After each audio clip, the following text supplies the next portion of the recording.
So I have a lot to smush into this talk, but for any of you that don't know, Scientology is a 21st century conceived religion, okay? And it's based around this whole idea of self-fulfillment and spiritual enlightenment, okay? And it creeps me out a little bit. This is the guy who founded it, okay? It's not too dissimilar from other things that we look up to, but this guy essentially was a failed science fiction writer, okay? And he used to write a multitude of science fiction novels that never really caught on.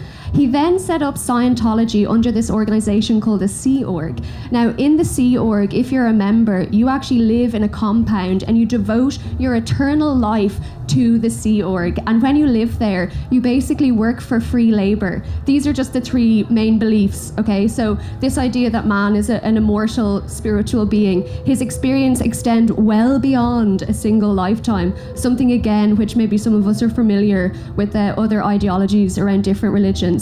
This is what the whole of kind of Scientology is built around, and it's just so unusual. So basically about 75 million years ago, this dark overlord alien called Xenu flew into Earth, and he basically took with him, here he is, a good guy. He took with him millions of these souls, which he lined up in a volcano. They then exploded. So if you're a member of Scientology, you're trying to rid yourself eternally all your life to get these souls out of your body. Here's John Travolta. He's partaking in what's called kind of confessionals and auditing. And this is kind of one of the main things that when you're a part of Scientology, you divulge all of your secrets. And by doing this, you're then eliciting this really strange, close relationship.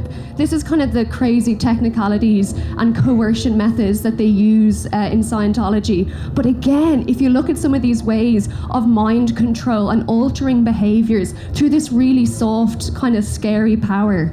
So yeah, when we talk about power, we kind of think of this idea of coercion, like how can you actually get people to do things without inflicting harm on them? And that's something which I think kind of pervades a little bit, not all the time, but in Irish culture, that we can actually get people to act out of fear against their own rights. And for me, at the moment, that's like our reproductive rights. Like if we're looking at this like crazy notion of Scientology, it's not too dissimilar to the way in which Scientology bases its whole existence on. So you have the self, and around it, in order to the self to abide by these science fiction laws, you control people by fear and shame. And people, when having all of this is just a crazy quote by a murderer, but I don't really need to go into it.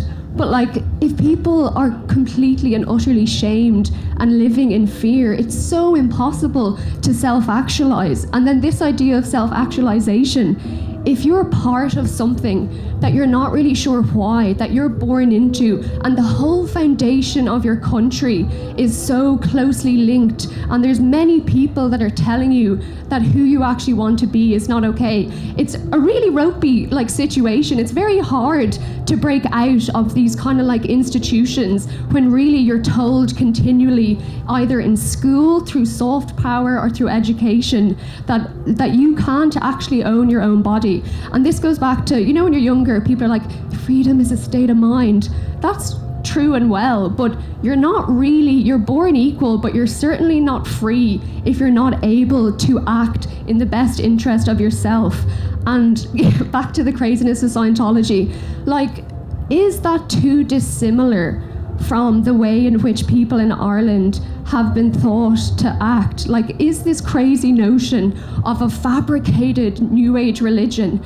And then this is kind of why I started Repeal. So you have an idea, and the only real way you can express it is actually through like wearing something, because you can't, there's only so much standing up you can do. So I just thought this would be a good way. And there's Tom Cruise.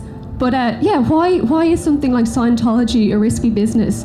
And I think it's a risky business because it kind of preys on vulnerable people, and again, it's quite controlling. And it's this idea of, we don't ever have to stay inside one ideology or philosophy. Like, we are our own free agents. So I would hope that some people who are very fixed and locked inside of their ideas, much like we evolve as people, that we won't abide always. We'll try and kind of open our minds to what's there outside of. And definitely watch the documentary Going Clear. It is messed up.